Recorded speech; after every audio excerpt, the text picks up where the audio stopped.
Hey everyone, What If Fan here, bringing you another exciting part of What If Transmigrated and taking over Ichigo's body.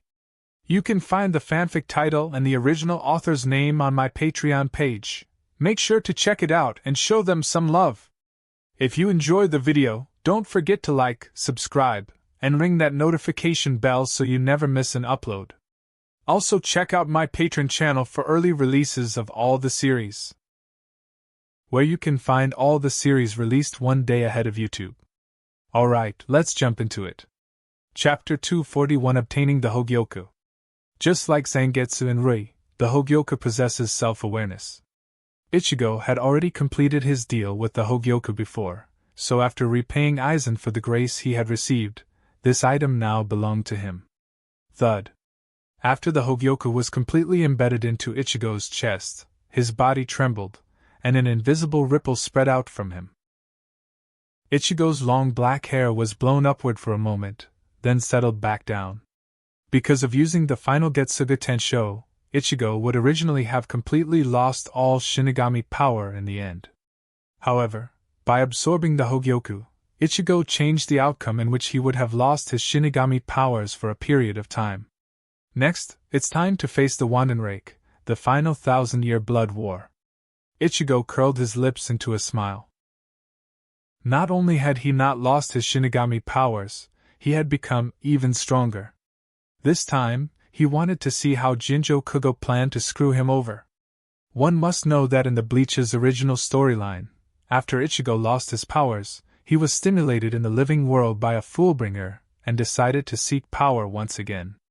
An organization called Skyushin invited him, and this organization was entirely composed of Foolbringers.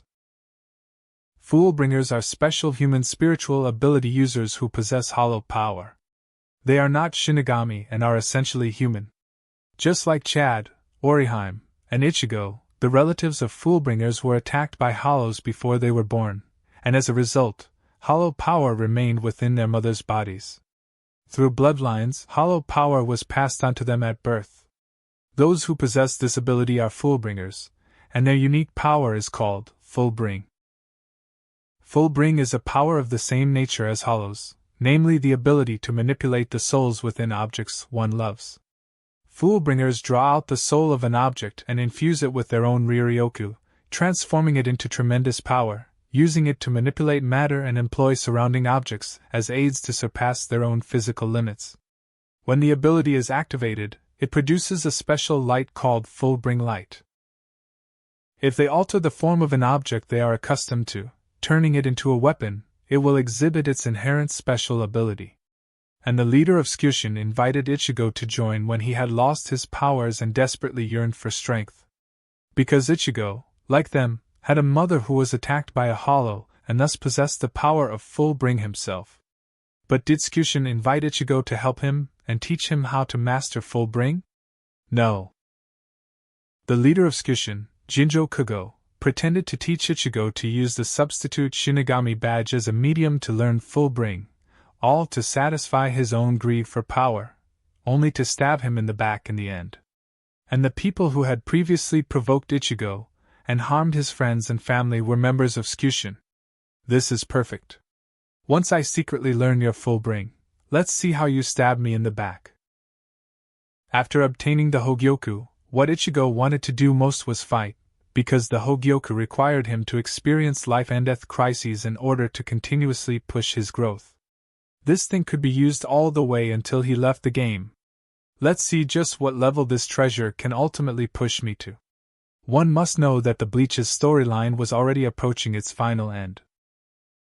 After the 1,000-year blood war and the last slice of life arcs, the players would return to Blue Star and bring back the techniques they had learned to their respective countries. If the power he obtained was not strong enough and had a fixed upper limit, then the strength he could bring back to Dongwu would also be limited. But if his power could continue to expand, then the path he paved for Dongwu would stretch even farther. Thinking about it this way, choosing this Kurosaki Ichigo identity was really the right choice. Upon reaching this realization, Ichigo suddenly felt that this identity truly had not been chosen wrongly. This was not just because Ichigo was the protagonist with immense potential. It was because only Ichigo possessed the ability to fully accommodate the power systems of this world. Hollow, Shinigami, Fullbring, Quincy. The powers of all four major systems. Only Ichigo touched all of them in this world, and to no small degree.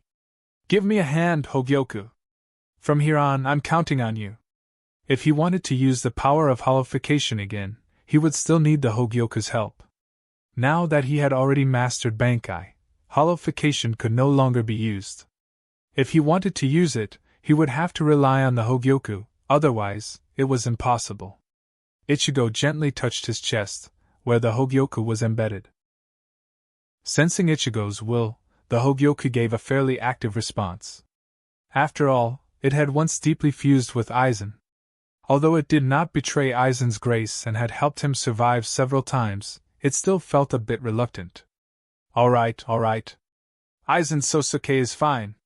He's just locked up for 20,000 years. Hogyoku. All right, you really know how to comfort people. All your emotional intelligence was allocated to combat. The viewers in the live stream praised Ichigo's warmth one after another. Ichigo's mouth was a bit sharp, but after Aizen was imprisoned, he really did live quite well. During his confinement, his strength continued to grow, and in the end, he could even shoot down the Soul King Palace with Ryatsu alone. In the 1,000-year Blood War, he even rejected Yawacha's invitation. After sealing Aizen, the Godii 13 had to rebuild the Siriidii while also enduring Ichigo's harassment. Ichigo would come looking for fights every few days. Aside from battle maniacs like Zaraki, most people treated Ichigo with respect and avoidance. Where's Captain Commander Yamamoto? While clashing blades with Zaraki, Ichigo asked about the whereabouts of Yamamoto. Zaraki was strong enough to give Ichigo, who was not using the final Getsuga Tensho, a genuine life and death crisis. But it was still missing that last bit of flavor. In midair, cross-shaped intersecting sword energy flashed by as Ichigo and Zaraki were blown apart, one upward and one downward. Zaraki planted his feet on the cracked ground, while Ichigo was flung far into the sky. The Captain Commander doesn't have time to play around with you, Zaraki said, spinning his oversized sword with a delighted expression. Beads of sweat streamed down Zaraki's body. Thoroughly exhilarated, he stomped on the ground and charged toward Ichigo once again. At this time, most Shinigami were busy with reconstruction, so there were not many spectators. However, not far away, there was a woman watching the battle with great interest alongside Orihime, the 4th Division's captain, Unohana Retsu. Orihime was there to provide healing at any moment, while Unohana was there because she intended to join in herself. Learning Kaido is just to savor the thrill of slaughter. Those were Unohana's exact words. Chapter 242 The Power of Hogyoku. Having learned every school in this world and mastered all blade and sword arts, Unohana's strength could indeed be described as formidable. Catching sight of that gentle-tempered, squint-eyed woman out of the corner of his eye, Ichigo also wanted to exchange blows with Unohana. The original author of Bleach, Tite Kubo, writes a single line that defines a character at the beginning of each volume. The line given to Unohana was, "Battle is everything."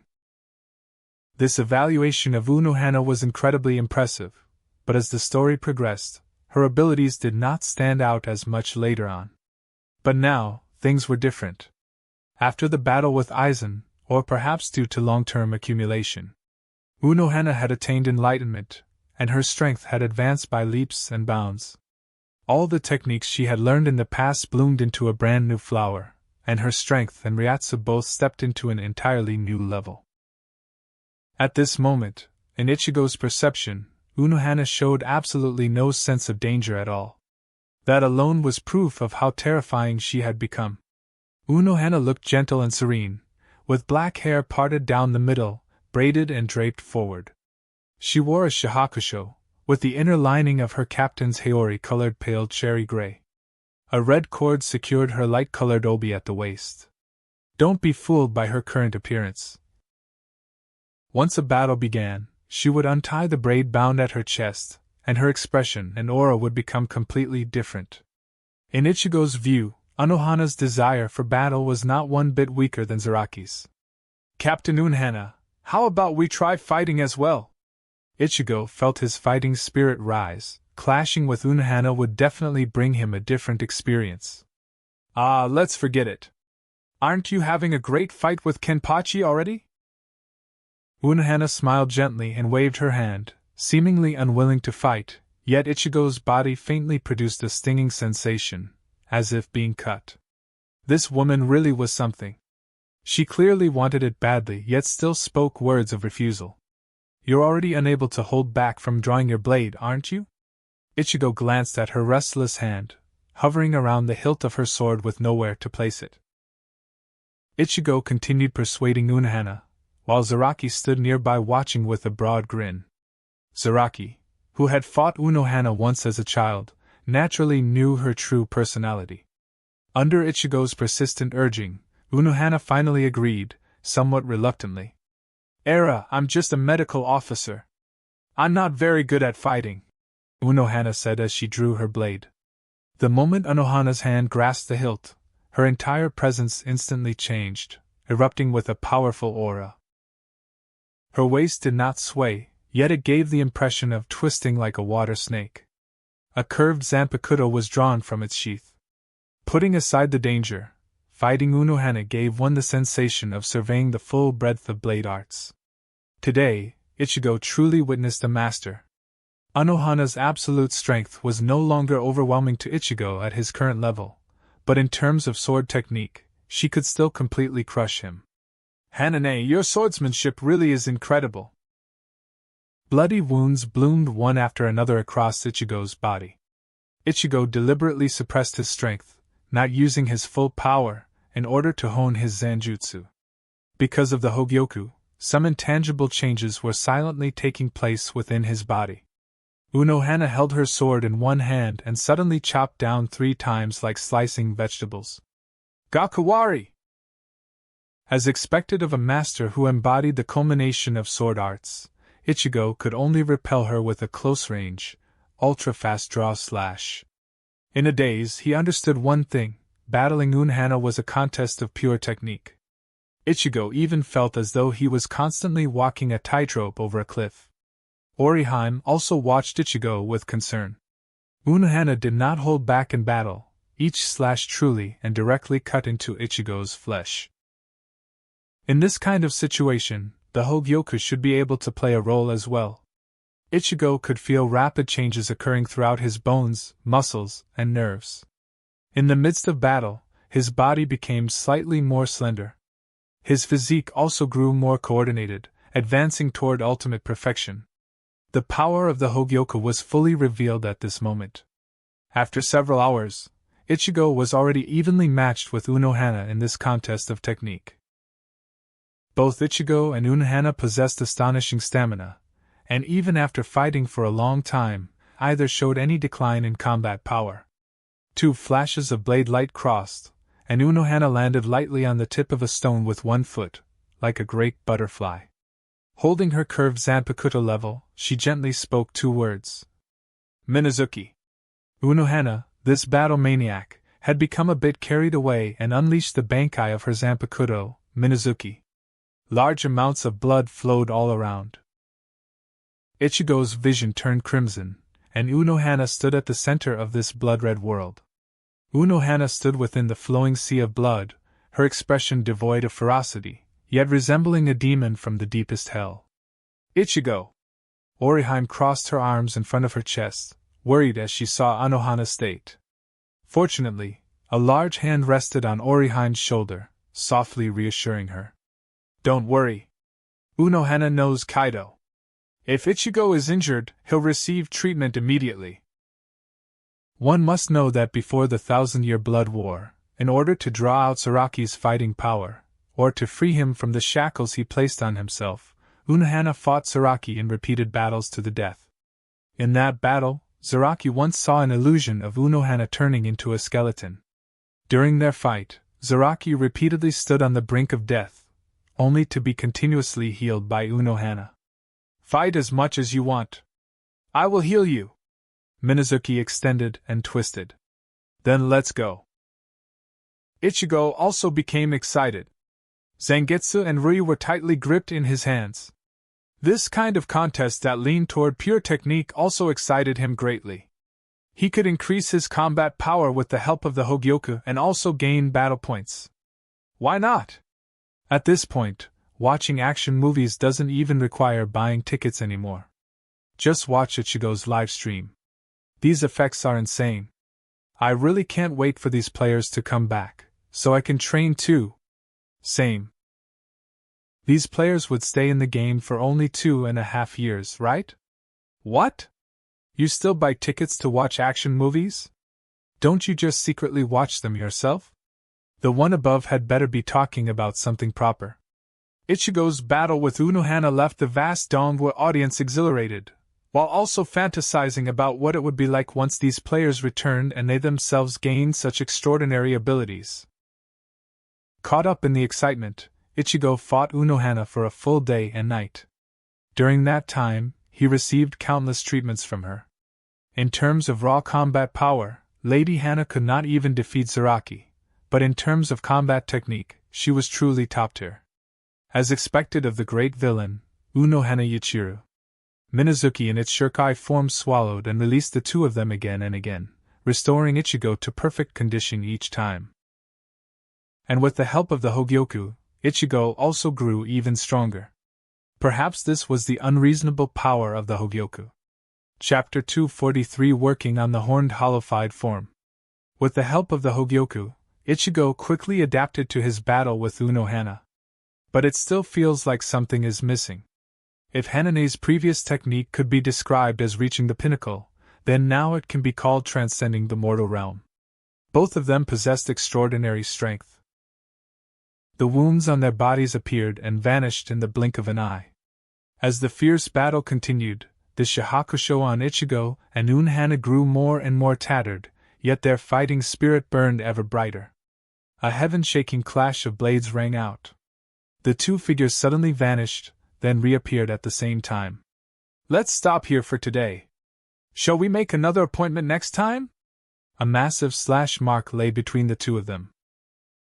The slash mark stretched for several thousand meters, like a single-line abyss, splitting the land on both sides apart. The two stood facing each other across the slash.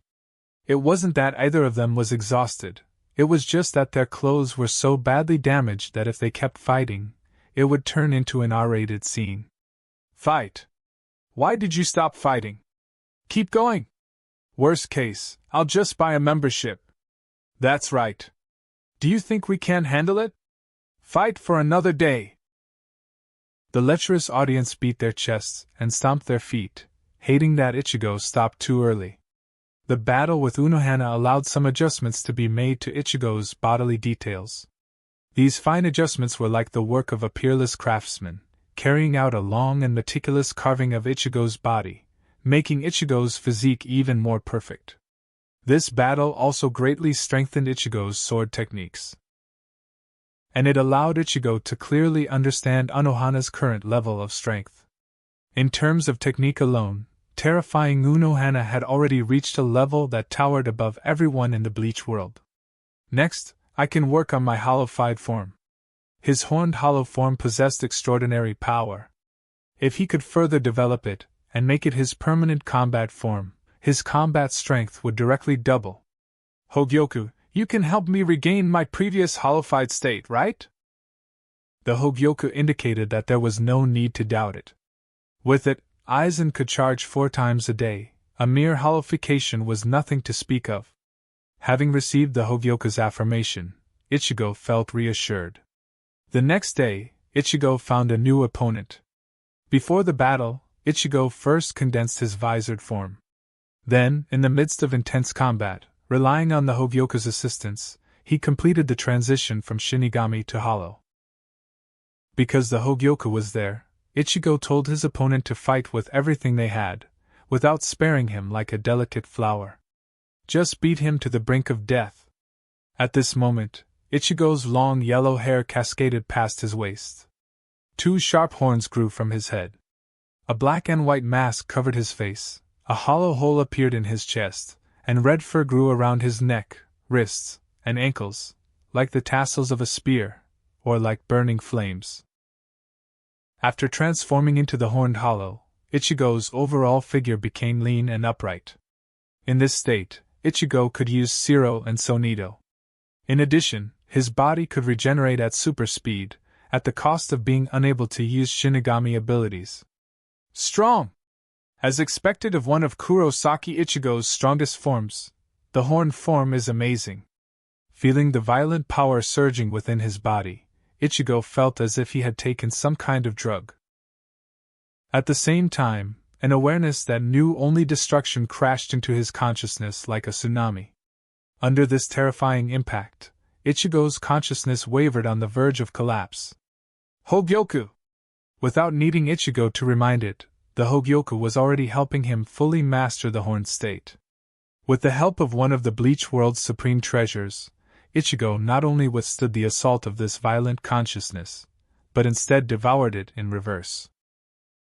His degree of mastery over the horned hollow increased. Originally, in this state, Ichigo should have been driven by an awareness that knew only destruction to act.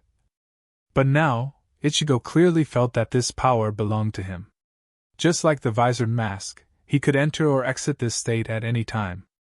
As long as his power and stamina were sufficient, he could even fight in this state indefinitely. This was the power of the Hogyoku. In Ichigo's view, Ichigo's strongest state was the state of using the final Getsuga Tensho, and his current horned hollow form. These were his two strongest forms. It was just that the price of these two forms was a bit steep. One would cause him to lose his will, and the other was even worse, it would cause him to lose all Shinigami power, making it a one-shot burst. If it weren't for having the Hogyoku in hand, he really wouldn't dare to try these two states lightly. Shiro. A red flash, like the flames erupting from the base of a rocket at launch, burst forth from between Ichigo's twin horns and blasted toward Yamamoto. The outer layer of Yamamoto's cane turned to ash, revealing the Zanpakuto within. Ryujin Jaka. A flaming Zanpakuto steadily fixed itself within the torrent of the Shiro, splitting the pillar of energy to either side. Yamamoto's strength was deep, and the clash between Zanpakuto and Shiro was like a raging flood striking a reef. When the Shiro ended, all the land around Yamamoto vanished, leaving only a small floating patch of ground beneath his feet, barely enough to stand on. With this appearance of yours, you look pretty strong. Yamamoto's interest was piqued. In the very next instant, the temperature of the surrounding space skyrocketed. The reason Yamamoto had come to help Ichigo develop the horned form was twofold. First, the pressure Yamamoto brought was sufficient. Second, Ichigo was worried that if he lost control in the horned hollow state, with Yamamoto present, there would be someone to act as a safety net. At this moment, in the horned hollow state, Ichigo saw all the powers originating from hollow that had accumulated within his body. And in this state, he had already developed more than half of his inner hollow power. There's not much room left for further development. The hollow power inherited from his mother's bloodline was already formidable enough to support this horned form. As a horned hollow, his strength already stood at the very apex of all hollows. Yamamoto was also very curious about Ichigo's current strength, and because of the Hogyoku, he did not hold back in the slightest. Yamamoto's long beard whipped about wildly as if caught in a frenzy, his entire body surrounded by unrestrained flames. Flames sufficient to engulf the entire Soul Society were compressed by Yamamoto onto the blade. Like a fiery meteor, Yamamoto drove Ichigo straight down into the depths of the earth. Ichigo was pinned in the abdomen by this drill, his body bent into a C shape as he sank continuously, the soil being forced apart by his back. Hogyoku! Ichigo naturally wasn't about to let himself be beaten endlessly. Hello, hello, calling the Hogyoku. Though he hadn't been a hot-blooded youth before, with the Hogyoku in hand, he could be one now. With the Hogyoku, he could power up at any time. The premise was that the enemy had to be strong enough to threaten him with death. The hollow power accumulated within his body was rapidly brought under his control. Although Ichigo's body was being forced backward, his strength was rising instead. Ichigo, who was being pressed against the blade, suddenly flashed and vanished. Sonito.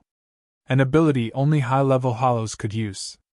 Ichigo abruptly appeared behind Yamamoto, a Zero even more terrifying than before gathering between his twin horns. Bankai, Zanka no Tachi. Zanka no Tachi, West Remnant Sun Prison Garb. Ryatsu transformed into blazing flames reaching 15 million degrees. Yamamoto's body was shrouded in heat like the sun itself, covering both his body and blade. Wrapped in this blazing mantle, the old man's beard, eyebrows, and even his entire form distorted and wavered within the scorching air. Ichigo's Zero was like a pillar supporting the sky, surrounded by several rings of compressed air. At the base of the pillar was a red sphere, the violent power of this Zero still radiating intense heat. Ichigo's Zero once again failed to achieve any results. Exhilarating! The world were like summer, like a blazing furnace. Not bad, not bad. Come on! Seeing Yamamoto get serious, the flame-like fur around Ichigo's wrists and ankles grew even more vivid. Honestly, fighting all the time even when there are no enemies. In the distance, Oriheim, who was watching, sighed. At this moment, she was extremely nervous, because she was ready at any time to heal the two of them. As the battle continued, Ichigo gradually gained mastery over the Horned Hollow, and his next goal was to master the Mugetsu state. Knowing the plot, he did not dare to slack off at all. Chapter 244 Beginning to plan the future. Once the 1,000-year blood war is over, he can retire with honor and return home in glory. No one knows what kind of crisis Blue Star in the real world will face, or whether the power level of the Bleach world will be sufficient. Hopefully it won't exceed things by too much. I still have the Hogyoku to give me a boost. Game. When the game time ends, can I bring people back to Donwa? Planning ahead, Ichigo had already started worrying about this. He had developed feelings for most of the people here. Especially Rukia and Oriheim, with whom he had extremely deep bonds. If he couldn't bring them back in the end, that would be unbearable. Yes. As long as you have enough game currency, you can even return to the Bleach world again. You don't need to worry about that. The game's reply completely resolved Ichigo's doubts. Roughly how much game currency per person? Ichigo asked cautiously. It depends on the character's importance to the plot, and their abilities. If it is Kuchiki Rukia and Inoue Oriheim, it will cost 3.5 billion game credits. The game was like a mind reader, seeing straight through Ichigo. Alright. Expensive as hell, but in front of those two, it no longer mattered. Why didn't the game choose me? Just looking at this guy makes me jealous. This guy's luck is insane. Amazing talent aside, the number of girls around him is just ridiculous. After Aizen was sealed, the world briefly returned to peace. Ichigo returned to the living world, going to school every day and enjoying an ordinary, harmonious life. But it was precisely this ordinary life that made the audience green with envy. When Ichigo went to school, Oriheim was by his side. When he got home, Karen and Yuzu, his two younger sisters, were there to keep him company. As for his own strength, he stood at the very pinnacle of the entire world. This kind of life was something anyone would envy, literally the dream life of 99% of people. On this day, after Ichigo and Rukia finished a mission and returned home, Khan brought back a green-haired girl. The girl curled up on the sofa, wrapped in a blanket. She stared ahead with cold eyes, ignoring everyone's questions. When Ichigo saw this girl, he immediately realized what he had forgotten. There was still some time before the 1,000-year blood war. And right now, it was another arc. The Godai 13 invading army arc. The story was simple. A technical researcher whose project in Soul Society had been shut down tried to seize control of Soul Society. And this green-haired girl, Kujo Nozomi, was a part of that researcher, Yashima Oko. The other part of Yashima Oko, Inaba Kagarosa, was the mastermind behind this entire plan. Although Yashima's failure was inevitable in the end, his mod soul technology was extremely attractive to Ichigo. Yoshima's mod soul technology involved using artificial bodies and collected erasure to create combat souls. By injecting combat souls into artificial bodies, the resulting individuals would be far stronger than the originals. In other words, the people whose erasure had been collected would become much stronger. This was Yoshima's mod soul technology, and Ichigo was extremely tempted by it. If he could master this technology, life would be very comfortable. But Ichigo knew he wasn't cut out for this. Even if he had the materials, he wouldn't be able to learn it. He could only think of a way through the game, or take Inaba with him when he left. Inaba is extremely ambitious. He definitely won't be willing to listen to me. But Ichigo looked at Nozomi, who was surrounded by everyone. She sat there coldly, silent, as if she couldn't even hear Khan's noisy chatter by her ear. The girl looked like the type with a closed-off heart, an aloof personality, and an unwillingness to communicate, a typical cool girl.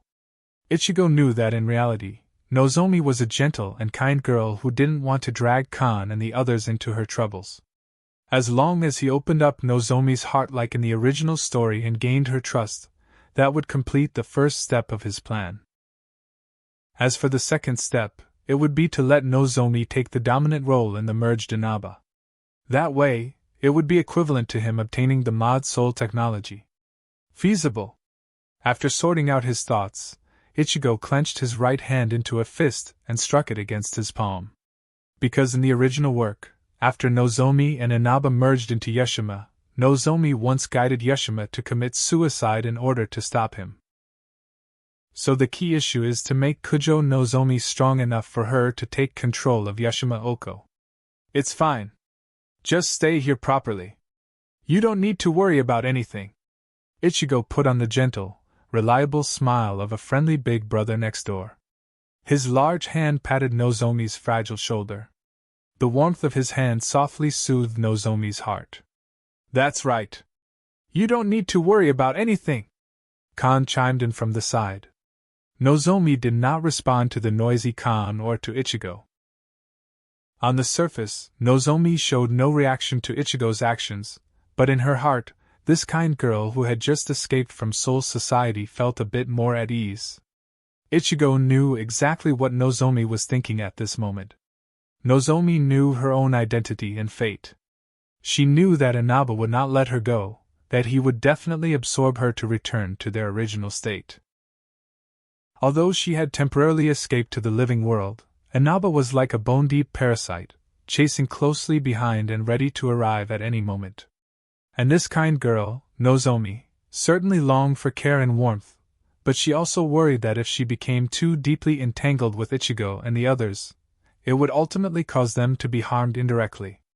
Therefore, she responded to all care and closeness with coldness. Suddenly, Nozomi's eyes widened, because a large hand gently patted her head, stroking her like a kitten. This reclusive girl froze on the spot and blankly raised her head. Don't worry. From now on, you can come to me with any problems, Ichigo said with a bright, friendly smile. A blush surfaced on Nozomi's icy face. Ichigo's intimate action instantly made Nozomi shy, because no one had ever treated her with such closeness before. And Ichigo did not go any further. Too much would be counterproductive. Breaking through Nozomi's emotional defenses had to be done step by step, gradually. Chapter 245 Mayuri has lost contact. More importantly, it was to enhance the other party's strength, making them stronger than Inaba. No way, is this guy trying to start a harem? He's gotten smarter. His movements and expressions are so natural now, he's already evolving into a player. That green-haired girl is totally my type. Damn it, look at her face, it's all red. Seeing Ichigo gently comforting Nozomi, the audience criticized him in unison, wishing they could replace Ichigo themselves. Ichigo had no idea what these people were thinking. He only wanted to gain Nozomi's trust. Otherwise, even if Nozomi successfully suppressed Inaba in the end, would she listen to him? Would she be willing to follow him to the real world and use the mod soul technology?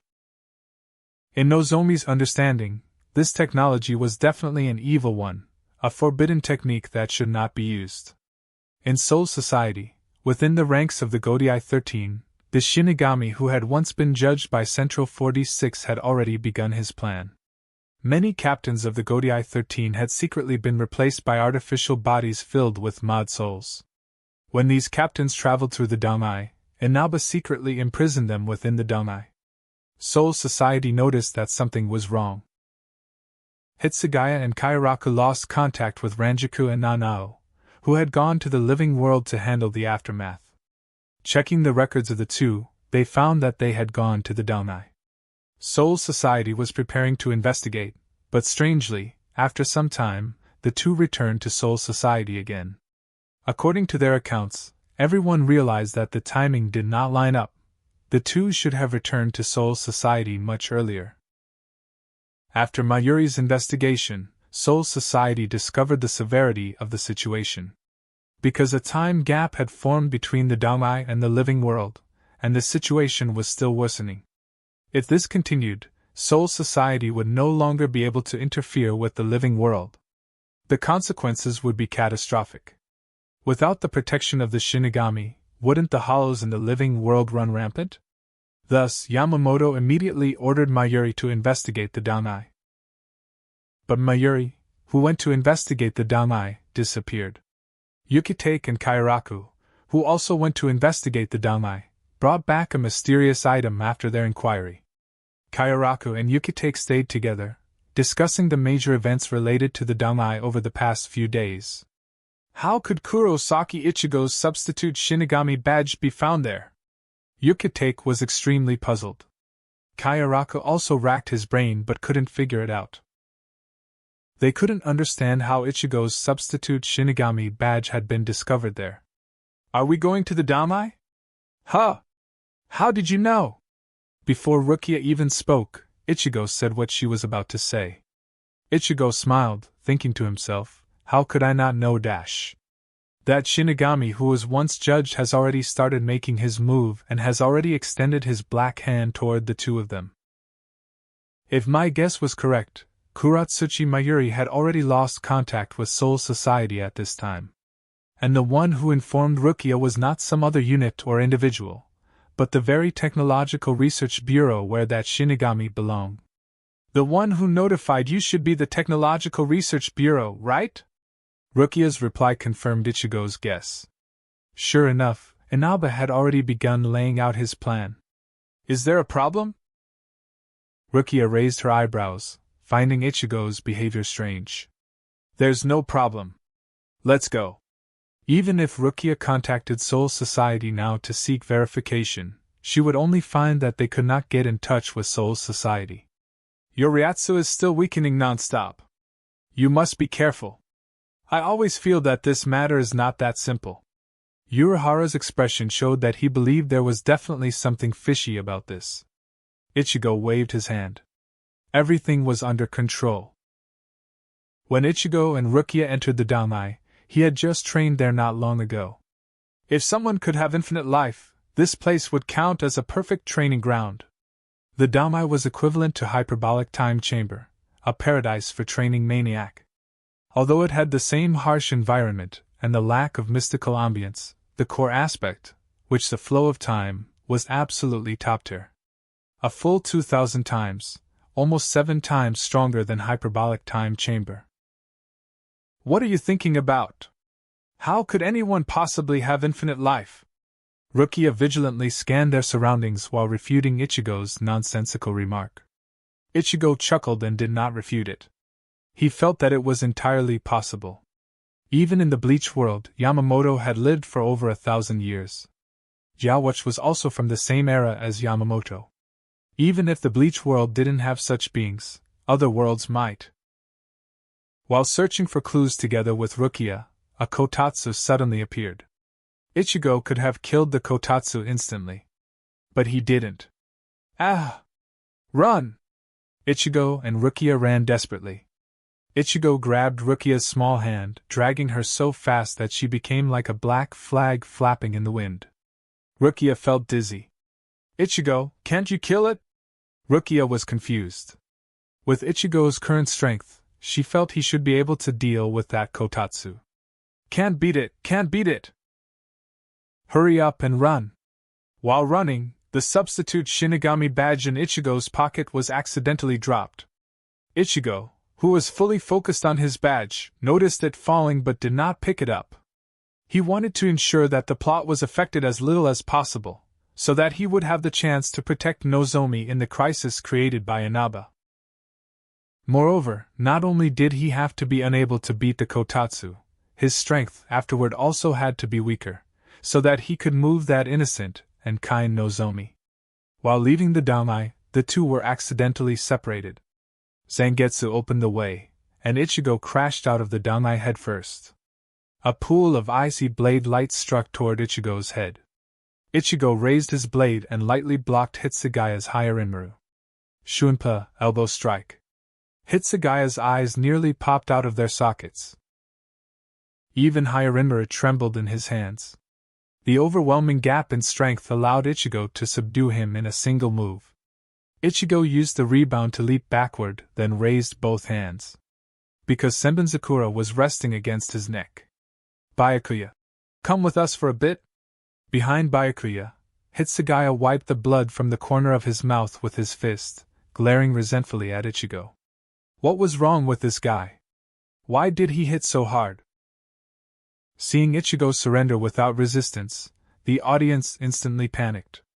Holy crap, what's going on? Bro, don't be stupid at a time like this. Don't tell me you're done for. Isn't that your brother-in-law? Hurry up and call him brother-in-law. Chapter 246. Shouldn't he be desperately explaining himself? At this moment, the audience felt both confused and uneasy. Confused as to why these people suddenly turned hostile. After all, they were all Ichigo's former companions. Yet now they were suddenly pointing blades at him. At the same time, they were also worried that Ichigo might fail to pull through at this critical moment, and end up unable to bring back the power of the Soul Society. If that happened, they would be dragged down with him. However, Ichigo did not worry at all. Instead, he directly followed Byakuya into the cell, then calmly waited for Rukia to come rescue him. Ichigo lay there with both hands behind his head, moonlight streaming in through the window and falling across his body, looking completely relaxed. Bro, aren't you supposed to panic a bit? You might be heading for execution in the fall. Stop memeing around. If he goes, we're going too. Whatever, if he's chilling, I'm chilling too. You people from Dongwa, you're done for! At this moment, Ichigo had no idea how Dongwa audience was reacting. He crossed his legs and began thinking about how to better win over Nozomi afterward. At times he muttered to himself, would this be too deliberate? Maybe I should be more natural, she's kind of naive anyway. Then he hissed lightly. No, I still need something stronger. Otherwise my relationship with Nozomi won't become close enough. Ichigo completely ignored his current predicament. He tossed and turned, thinking about how to naturally and sincerely gain the other party's friendship. Getting a die-hard little fan wasn't easy. He wasn't Aizen, after all. After all, just Kyoka Suigetsu and everything would be settled. Someone's coming to save him! As expected, wife is wife. By now, most of Donghua's audience had already been won over by Ichigo. They trusted him deeply. But with the 2.5-year time limit approaching, they were afraid something unexpected might happen to Ichigo at this critical juncture. If that happened, all their long-held expectations would amount to nothing. Fortunately, they saw Rukia secretly release the detained Ichigo. Ichigo, are you all right? Rukia looked at Ichigo with concern, but his reaction surprised her. I'm fine. Let's go. Ichigo straightened his clothes. Ichigo's reaction made Rukia feel a bit awkward.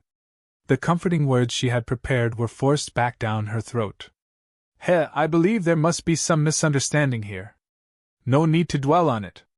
Let's go. Ichigo understood how Rukia felt, but he didn't want to put on a show of anger or indignation.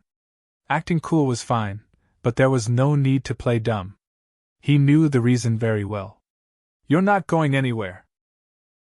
At that moment, a calm voice sounded. A shiny bald head and a red-haired man stood in front of the two of them. As expected, during their escape, they were discovered by Ichigo and Renji. The two blocked their escape route. Why exactly are you suspecting Ichigo? I also went to the Damai together with him. Rukia flashed forward and stood protectively in front of Ichigo. She was completely confused. As soon as they returned to Soul Society, news spread that Ichigo was a suspect. Suspected to be the mastermind behind Mayuri's disappearance, and that Ichigo had even been arrested.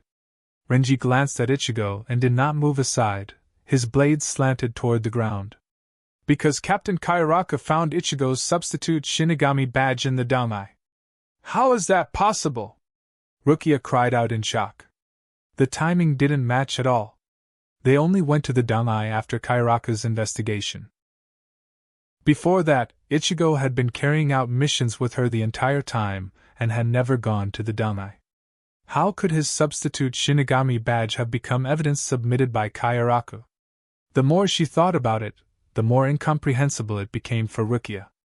Renji and Ichigo did not pay much attention to Rukia. Their focus fell on Ichigo behind her. Looking at Ichigo's calm expression, they felt strange. If an ordinary person were framed like this, shouldn't they be desperately explaining themselves right now? Or crying out about their injustice? But Ichigo was far too calm. In fact, Ichigo could have done so. But first, he couldn't explain to Rukia why he knew so much. Second, it would affect the plot and trigger a chain of butterfly effects. Noticing the gazes of Renji and Ichigo, Ichigo gave the two of them a strange smile, thinking to himself, two fake pieces of trash. I'll deal with you later. That's right. The Renji and Ichigo in front of him were not the real ones. They were souls created by Inaba using Jigai and collected Reisure. And their strength was an enhanced version of the originals. Even though we also don't believe Ichigo would do something like this, the orders we received are to apprehend Kurosaki Ichigo. The two drew their Zanpakuto and took up battle stances. As imposters, they naturally wouldn't let the two of them leave. You dash! Rukia was forced to draw her Zanpakuto as well. She was extremely unwilling to fight them. Move! A leopard-like figure landed on the ground, delivering a kick toward Ichigo and Renji. The kick was as fast as lightning. Renji and Ichigo, who were blocking the path, were instantly smashed through a wall and swallowed by dust. Hurry up and go. Yoruchi turned around, looking at Ichigo who still hadn't moved, feeling puzzled. Forget it, there would be plenty of opportunities later. The battle points would have to be abandoned. Ichigo was actually quite curious about the combat strength of these enhanced originals. Getsuga Tensho! A black arc of light was drawn through the air. Before leaving, Ichigo slashed into the smoke, blocking the two from pursuing. The Renji and Ichigo who rushed out suddenly went from motion to stillness, instinctively raising their blades to block. They had clearly underestimated Ichigo's power. At this moment, Ichigo shattered their guard with crushing force. The fake Renji and Ichigo were sent flying like balls. Their bodies scraped along the ground, carving out long trails as the tremendous force carried them crashing through another wall without stopping. Come to a halt. Accompanied by a harsh screeching sound, Renji and Ichigo plunged their weapons into the ground. The earth was torn open and dragged out for dozens of meters before the two finally stopped. The two blue eyes met. Ichigo's strength was this terrifying? They were about to continue the pursuit, but Yoruchi blocked their path, saying coldly, "Don't even think about it." Yoruchi's ponytail fluttered sharply in the night wind. The dirt-covered Renji and Ichigo snorted coldly.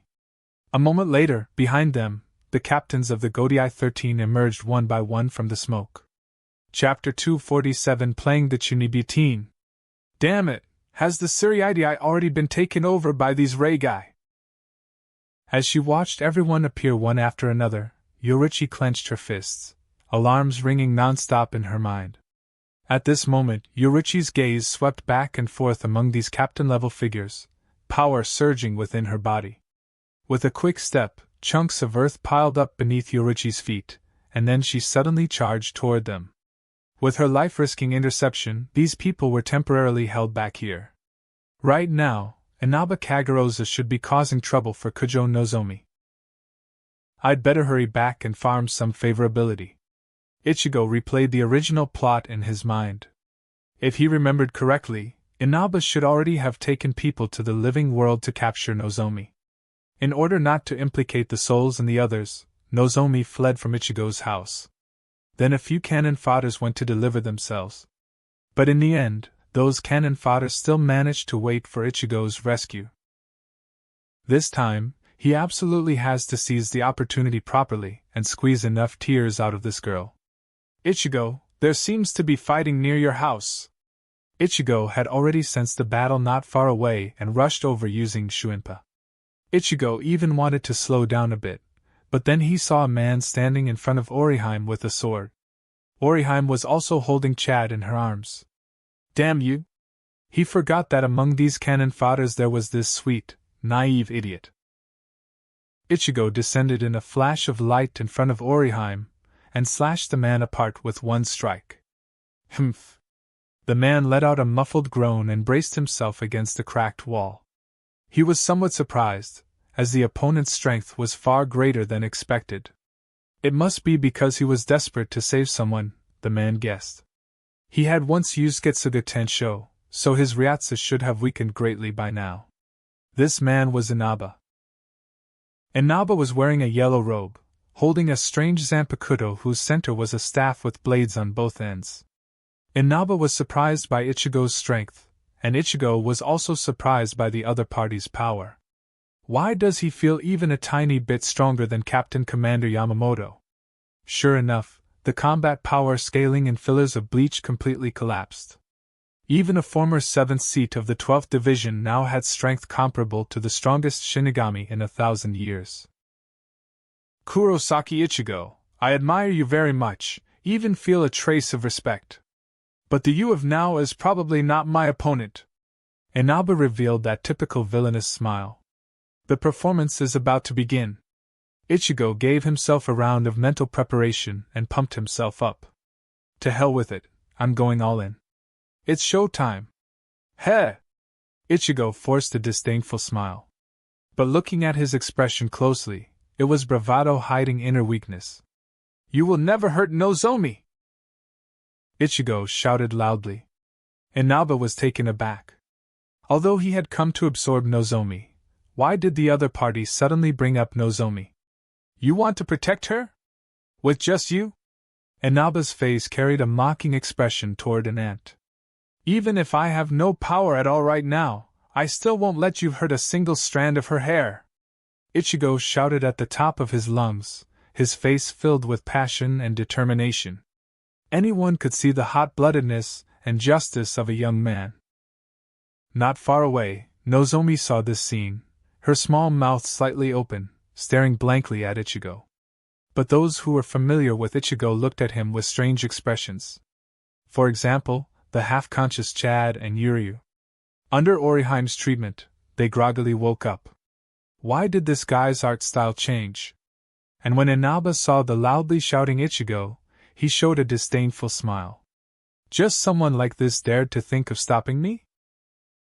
I never expected that the famous Kurosaki Ichigo would be like this.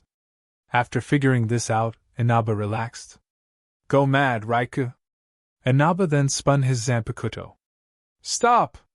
Ichigo completely ignored Inaba, delivering his lines with his eyes slanted the whole time.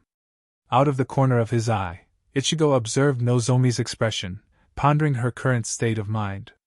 Seeing Inaba preparing to act, Ichigo shouted and stepped forward, ready to fight. He estimated his strength carefully, making sure not to send the guy flying too easily. Otherwise, it wouldn't highlight how hard this was for him. After all, that casual slash just now had almost sent the guy flying. But then again, he felt that since this guy could trade blows with Yamamoto, there was no need to be overly cautious. So black flames bloomed in Ichigo's hand, and he wiped them across his face. A white and red dual-colored mask covered his entire face. Getsuga Tensho! A miniature Getsuga Tensho several meters long slashed toward Inaba, arriving in front of him in the next instant. "Is that all you've got?" Inaba smiled faintly. There was no need to even use his Zanpakuto's ability for this. "Sprinkled on the bones of the beast. Sharp tower, red crystal, steel ring. Move and become the wind, stop and become the calm. The sound of warring spears fills the empty castle. Heido number 63, Raikoho." After finishing the chant, Inaba casually fired a bolt of lightning from his hand. The dazzling lightning not only annihilated Ichigo's Getsuga Tensho, but continued surging toward Ichigo. Nozomi watched this scene with slight nervousness. "You think this can hit me?" "Good, there's a reaction." With his excellent eyesight catching Nozomi's micro-expression, Ichigo suddenly felt like he'd been injected with adrenaline. Time to go all out with the acting. Ichigo let out a loud roar and strode forward. His momentum was overwhelming, as if nothing could block him. But upon closer inspection, his back looked thin and desolate. Ichigo stepped forward and slashed. The lightning split to both sides along Zangetsu, at the same time pushing Ichigo backward. "This is really hard," Ichigo complained inwardly. Such a weak bolt of lightning that could be destroyed with a casual strike had to be portrayed by him as something difficult to withstand. It was really a bit of a challenge. After 4 or 5 seconds, the lightning shining in everyone's eyes gradually dimmed. Ichigo also took Inaba's attack without a scratch. But from the 2 long skid marks on the ground extending to Ichigo's feet, and Ichigo's slightly twitching arms, it could be seen that he was already exerting himself somewhat. "Ichigo!" Oriheim's eyes were full of worry as she wanted to go heal Ichigo. "Don't come over!" Ichigo immediately waved his hand to stop her. "Oriheim, if you come over, you'll just be giving the other side an opening." Although there was nothing about the opponent that seemed particularly dangerous for now, Oriheim coming over would instantly add a weakness for him. Nozomi looked at Ichigo standing firmly in front of everyone, her heart filled with both gratitude and inner conflict. Chapter 248 Rukia is completely confused. If I had left earlier, none of this would have happened. Ignoring Nozomi Kujo's inner turmoil, even Rukia was a bit unable to understand the situation at this moment. She remembered very clearly that Ichigo had obtained the Hogyoku, so how could he be this weak? And hadn't he even sparred with Captain Commander, Captain Unhana, and Captain Zaraki just a few days ago? Her eyes flickered, and she began to fill in the blanks on her own. Could it be that the Hogyoku, which had once fused with Aizen, had begun to reject Ichigo, causing Ichigo to gradually lose his strength? This speculation gradually gained Rukia's acceptance. Rukia's expression hardened, and her slender hand pressed against Sodi no Shiryuki, ready to provide support at any moment. It seems that today, no one can stop me from taking Kujo Nozomi back." Inaba swept his gaze around. To be honest, the strength of these people wasn't impressive at all. Even Ichigo, whom he had previously held some expectations for, now seemed to be nothing but empty fame. As expected, Soul Society really is this rotten, and needs to be led toward strength under my rule. One by one, captain-level Reigai descended behind Inaba, radiating powerful Ryatsu and pressure. "Even if you have more people, don't even think about taking Nozomi away. If you want to take Nozomi, you'll have to step over my corpse first." Zangetsu carved a clear dividing line between the 2 sides. Damn, this is way too embarrassing. As soon as the words left his mouth, Ichigo didn't know what reaction the enemy had. He only knew his toes were cringing so hard they were about to dig out a bunker. "I'm being broadcast live nationwide here. Damn it, I've completely ruined my reputation." Ichigo seemed unable to feel the tension and danger of the situation, though his expression was serious. Still, he stood firmly in front of Nozomi, Rukia, and the others. The twin flames of light in his eyes shone brilliantly. Even as an enemy, Inaba found himself unable to say anything when he looked into those eyes. An emotion beyond mere shock enveloped Nozomi. That emotion shattered her cold mask. For the first time, a name entered Nozomi's heart: Kurosaki Ichigo. This name was someone willing to give his life for her. And Ichigo in this state stunned everyone present into disbelief. Chad clenched his fists and slowly stood up. As expected, this is exactly what my friend Ichigo would do. How could I just stand by and let Ichigo face this alone? Chad walked toward Ichigo's side. Yuria said nothing, silently forming a quincy bow in his hand. Seeing this, Orihime clasped her hands together in front of her chest. Her eyes shimmered with worried light. Ichigo! Rukia tightened her grip on Sodi no Shiryuki, beginning to look for her opponent, ready to help Ichigo share the pressure.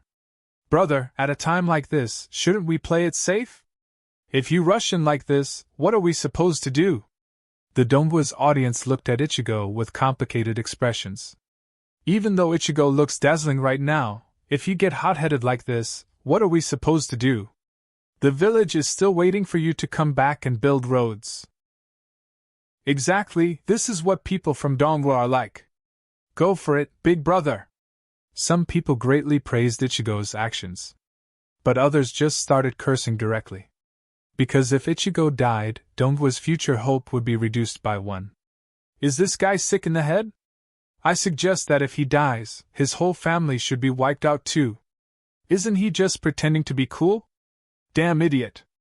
This moron has already come this far and still acts stupid. Are you brain-dead, unable to tell what's urgent and what's not? Because the audience didn't know Ichigo's inner thoughts, even though there was video footage, they still couldn't figure out the situation over there. And they couldn't understand why Ichigo was doing this. Regardless of the outside world, Ichigo, facing this unfavorable situation, actually launched a fierce attack first. Come on, all of you. Come at me. One after another, Getsuga Tensho scattered and flew. They slashed toward the area where the enemies were most densely gathered. Getsuga Tensho! Ichigo's voice was hoarse and panting, like a wheezing bellows, sounding rather unpleasant. Ichigo felt that this was really too hard. Not only did he have to act convincingly, this job was murder on his throat. Weakness is the original sin. Inaba lowered his eyelids. He looked askance at Ichigo's figure struggling on the brink of death.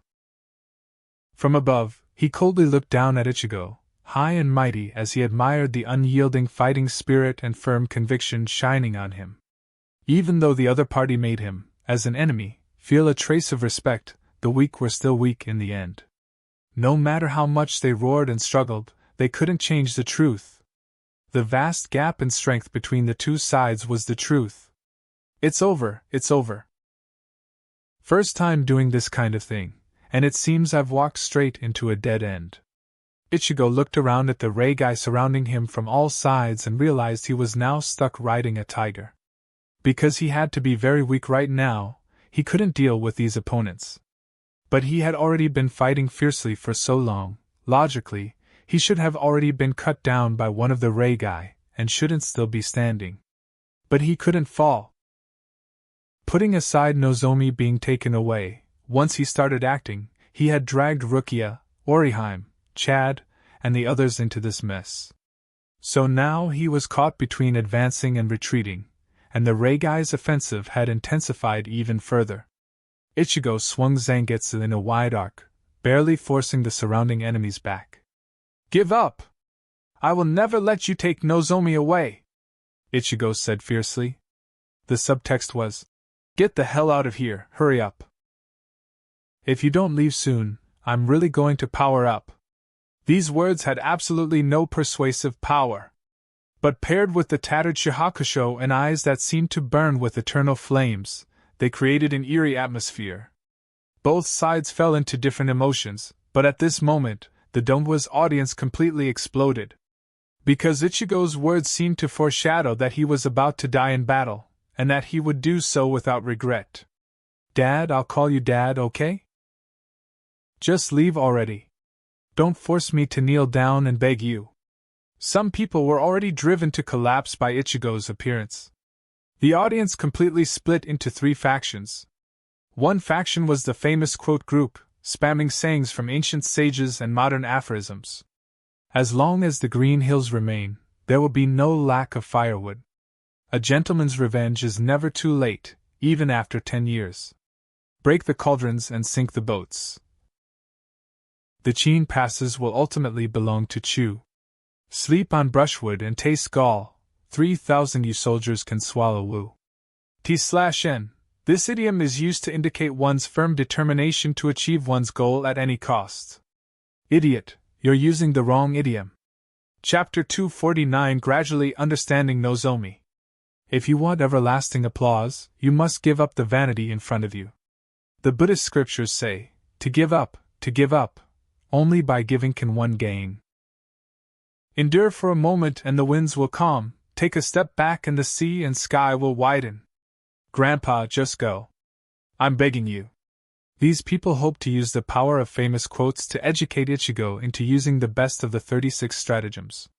As for the other two factions, one was busy erecting memorial plaques and monuments for Ichigo, while the other was busy helping Ichigo count his family tree. Fortunately, the situation changed in the end. Ichigo also managed to protect his virtual relatives. Just before Ichigo was about to power up, reinforcements from the Godai 13 finally arrived, fashionably late. The fake Hitsugaya was just about to plunge Hyarinru into Ichigo's completely defenseless back.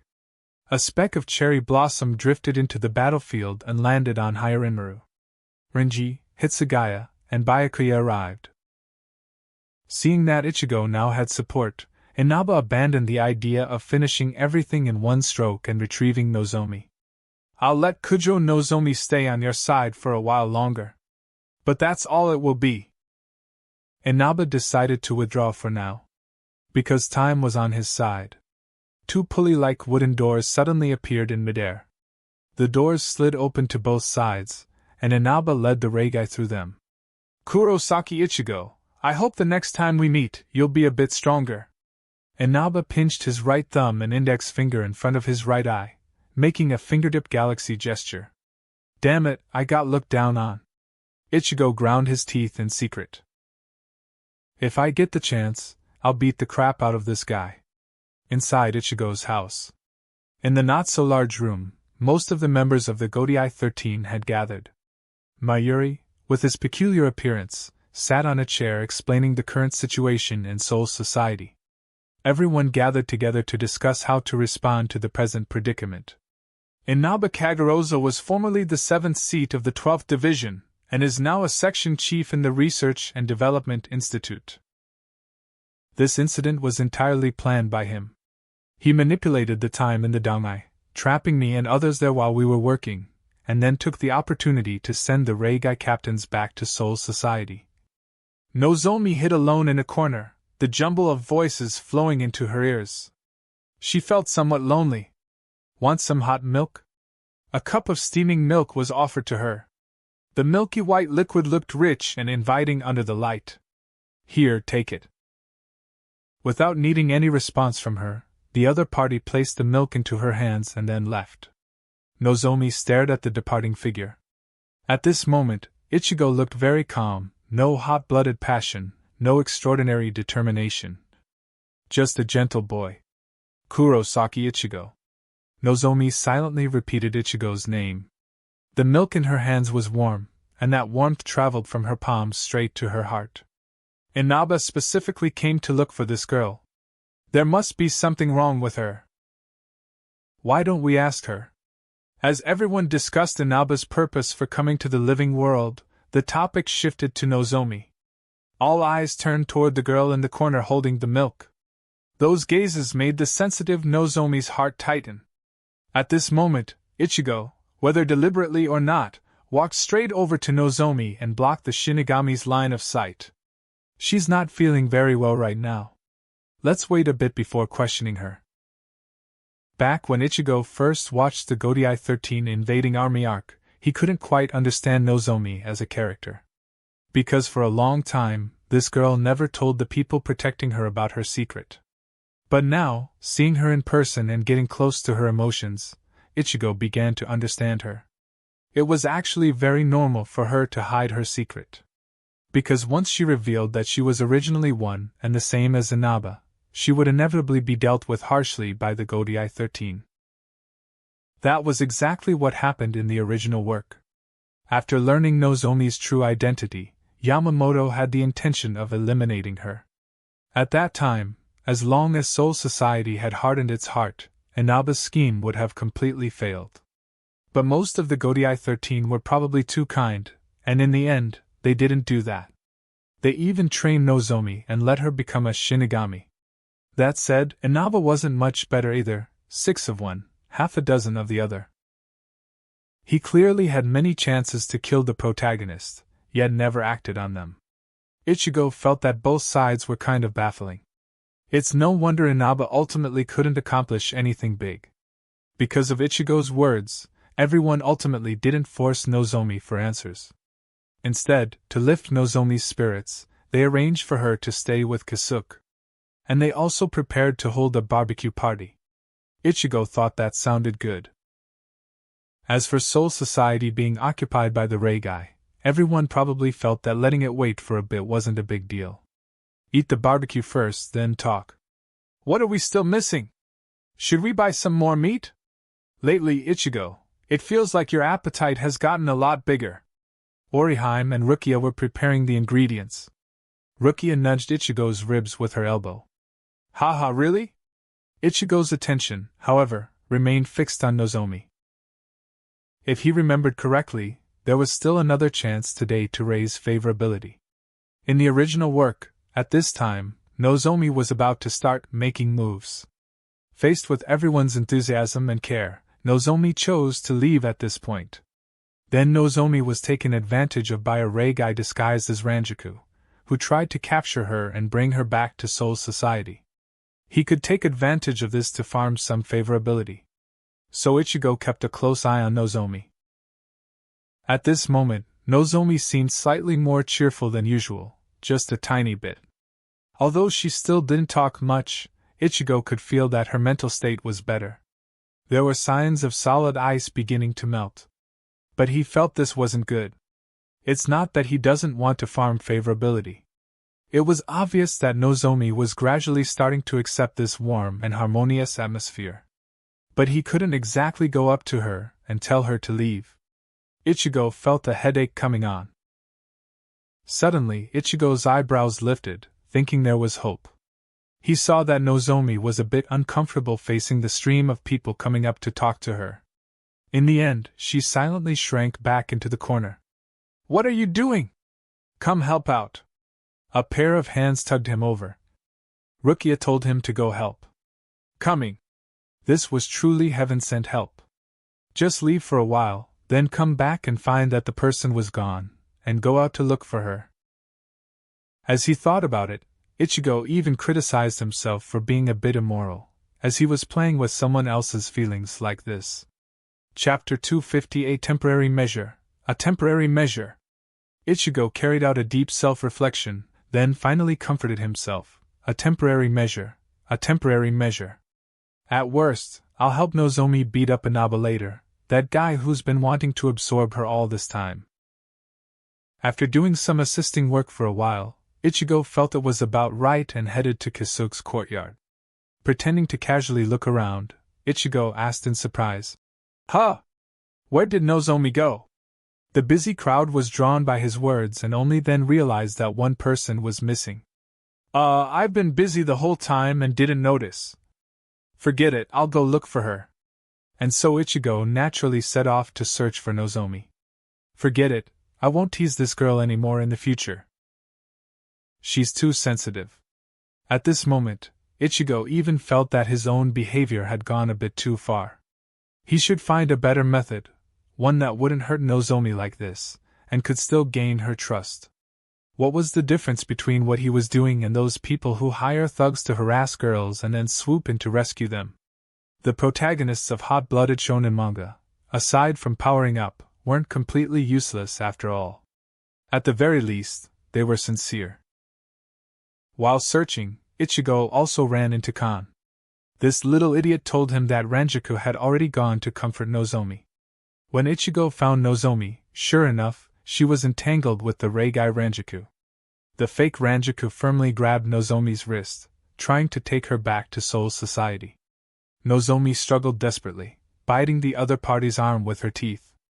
If she were taken back, what awaited her would be endless loneliness. But with no power at all, no matter how desperately she struggled, it was all in vain. If not for concerns about her identity, Ranjika could have subdued her in a single move. Let her go! Although he knew the plot, when Ichigo truly saw this scene, he realized that he really did feel uncomfortable. Immediately after, Ichigo both spoke and struck. Whoosh! With a sharp whoosh, black lightning carried Ichigo like a gust of wind as he leapt to Nozomi's side, separating the two who were tangled together. A charred black mark appeared on the ground, with a wisp of smoke rising from it. Ichigo shielded Nozomi behind him, facing Ranjika. He had just been about to pretend to be weak to gain Nozomi's favor, when he suddenly recalled his self-criticism from earlier. He shook his head. Forget it. Let's keep it simple. Stay by our side with peace of mind. We will protect you. Ichigo turned back and comforted Nozomi with a sentence. Nozomi, her clothes in disarray, suddenly clenched her fists. She wanted to respond to Ichigo's reassurance with her usual coldness. But facing this Ichigo, she couldn't bring herself to respond coldly. Why was this boy willing to protect me like this, when we were clearly complete strangers? After being knocked back, the Reigai Ranjika instantly fired a Rikujikoro at Ichigo. Then the Reigai Ranjika began charging a big move. The Reigai Ranjika's clothes floated up under an invisible force. Soft light illuminated her evil yet beautiful face. Mask of blood and flesh, all creation, flutter of wings, ye who bears the name of man. On the wall of blue flame, inscribe a twin lotus.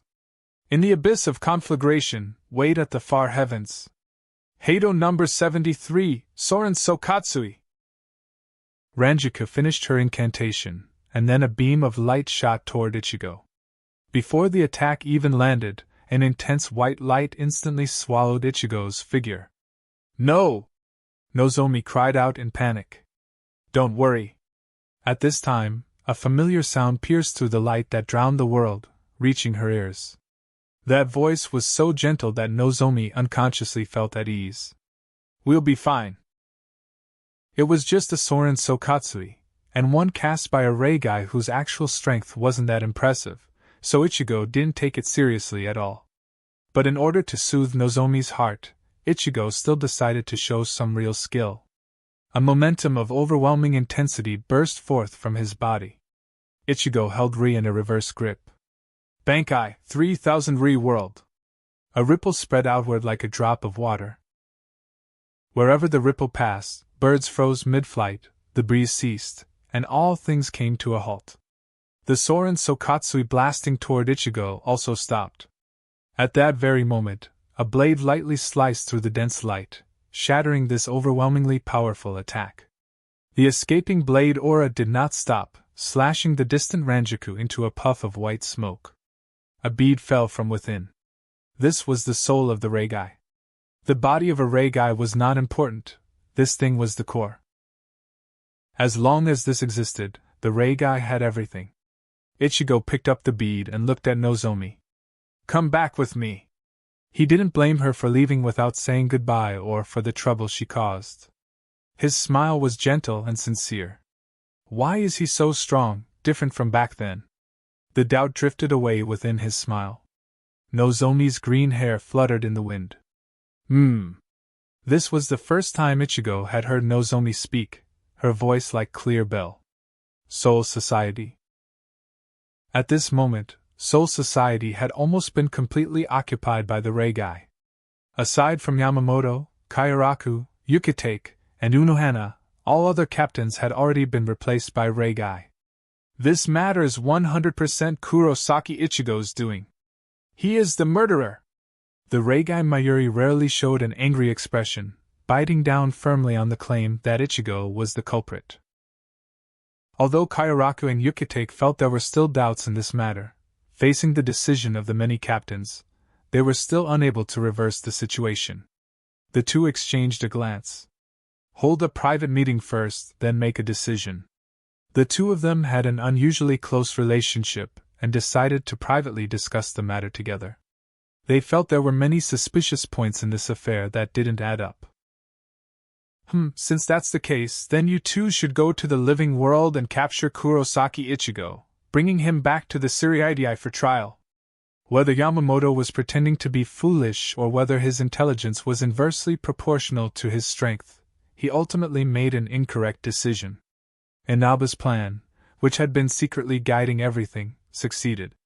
Receiving feedback from the Ray guy, Inaba revealed a look of triumph. Then, let my plan begin, Inaba said with a smile. Behind him stood figures one after another. Zaraki, Unohana, Kairaku. These were not crude mechanical puppets, but Reigai that perfectly replicated the original personalities and combat power, and were further enhanced. Living world. After resolving Nozomi's runaway crisis, everyone sat in Kisuke's courtyard enjoying a barbecue. Should I let Nozomi get captured next? Ichigo chewed on grilled meat while thinking about his next move. That wraps up this part of What If Transmigrated and taking over Ichigo's body. Thanks so much for listening. As always, new parts drop every 4 days, so be sure to stay tuned. Also check out my Patreon channel for early releases of all the series, where you can find all the series released 1 day ahead of YouTube. If you enjoyed the video, don't forget to like, subscribe, share it with your friends, and please consider supporting the original author as well. See you in the next one.